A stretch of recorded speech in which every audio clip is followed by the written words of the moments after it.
এই ঝাল ঝাল ভর্তা একবার তৈরি করে খেলে এর স্বাদ মুখে লেগে থাকবে আজীবন। বারবার এই ভর্তায় খেতে ইচ্ছে হবে, এতটাই মজার হয়। আসসালামু আলাইকুম everyone, welcome back to my channel. আজ আমি তৈরি করে দেখাবো ঝাল ঝাল খুবই মজাদার ধনিয়া পাতার ভর্তা। গরম গরম ভাতের সঙ্গে এই ভর্তা খেতে কি যে মজা, একবার না খেলে স্বাদ বুঝতে পারবেন না। মুখে যদি একদমই রুচি না থাকে, এই ভর্তাটি তৈরি করে নিবেন। ১ প্লেট ভাত নিমিষেই শেষ করতে পারবেন, এতটাই মজার হয়। খুবই সহজভাবে রেসিপিটি তৈরি করে দেখিয়েছি। আশা করছি রেসিপিটি সবার কাছে ভালো লাগবে। প্রথমে এখানে ভর্তা তৈরি করার জন্য নিয়ে নিয়েছি ধনিয়া পাতা। ধনিয়া পাতা ভালোভাবে ধুয়ে পরিষ্কার করে নিয়েছি।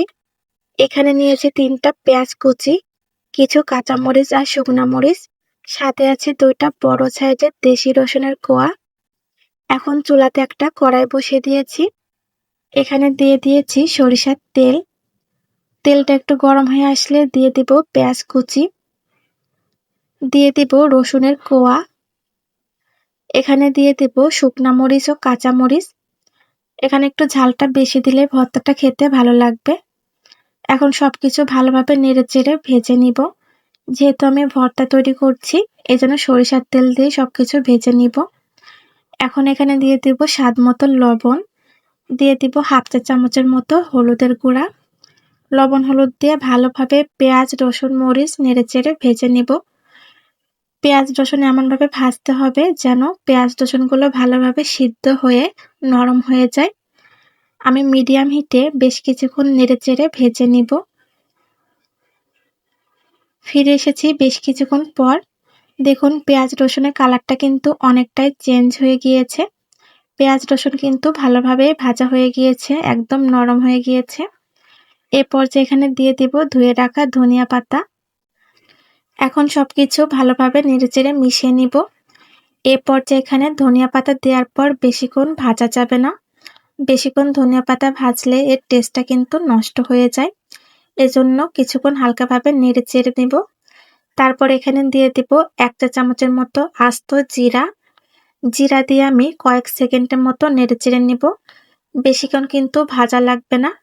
জিরা দিয়ে আমি 5 থেকে 6 সেকেন্ডের মতো ভালোভাবে নেড়েচেড়ে ভেজে নিব। দেখুন সবকিছু কিন্তু ভেজে নেওয়া হয়ে গিয়েছে। আমি কিন্তু আর কড়া করে ভাজবো না। এ পর্যায়ে চুলা থেকে নামিয়ে নিব। সবকিছু চুলা থেকে নামিয়ে একটা পাটাতে নিয়ে নিয়েছি। পাটাতে আমি ভর্তাটি তৈরি করব। এখন সবকিছু ভালোভাবে বেটে নিতে হবে। আপনারা চাইলে এ পর্যায়ে ব্লেন্ডারেও ব্লেন্ড করে নিতে পারেন। তবে যেকোনো ভর্তায় পাটাতে তৈরি করলে এর টেস্টটা বেশি ভালো হয়। এজন্য আমি সবসময় যেকোনো ভর্তায় পাটাতেই তৈরি করি। এমন নিত্য নতুন রেসিপি পেতে আমার চ্যানেলটি সাবস্ক্রাইব করে রাখবেন। যারা ফেসবুক পেজ থেকে দেখছেন, পেজটি ফলো দিয়ে রাখবেন।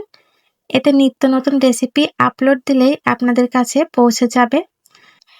দেখুন এখানে সবকিছু 2 বার বেটে নিয়েছি। এখন একটু আঁশ রয়েছে। আমি আরো একবার ভালোভাবে বেটে নিব।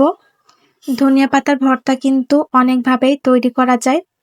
তবে এভাবে একটু ঝাল বেশি দিয়ে ঝাল ঝাল করে ভর্তা তৈরি করলেই গরম ভাতের সঙ্গে খেতে বেশি ভালো লাগে। আমি সবসময় এভাবে এই ভর্তাটি তৈরি করে থাকি। দেখুন সবকিছু কিন্তু খুবই ভালোভাবে বেটে নিয়েছি।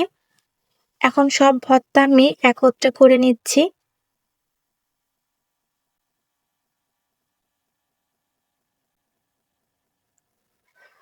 সবটুকু ভর্তা আমি একত্রে করে নিয়েছি। এখন এখানে দিয়ে দেব সরিষার তেল। এভাবে সব শেষে সরিষার তেল দিলে ভর্তার মাঝে সরিষার তেলের স্ট্রং ফ্লেভারটা পাওয়া যায়, খেতে বেশি ভালো লাগে। সরিষার তেল দিয়ে খুবই ভালোভাবে মেখে নিতে হবে। দেখুন সবকিছু কিন্তু খুবই ভালোভাবে মেখে নিয়েছি। ভর্তা তৈরি করা কিন্তু পুরোপুরিভাবেই কমপ্লিট। এখন পরিবেশন করে নিচ্ছি। ব্যাস তৈরি হয়ে গেল খুবই মজাদার ঝাল ঝাল ধনিয়া পাতার ভর্তা। গরম গরম ভাতের সঙ্গে খেতে অসম্ভব মজার হয়। এই ধনিয়া পাতার ভর্তা শীতের সময় চিতই পিঠা দিয়ে খেতেও কিন্তু খুবই ভালো লাগে। খিচুড়ির সঙ্গেও খেতে ভালো লাগে। একবার হলেও এভাবে ভর্তাটি ট্রাই করে দেখবেন। আশা করছি ভালো লাগে। গরম, গরম ভাতের সঙ্গে এই ঝাল, ঝাল ভর্তা খেতে যে কি মজা একবার না খেলে বুঝবেনই না। দেখুন কতটা লোভনীয় লাগছে।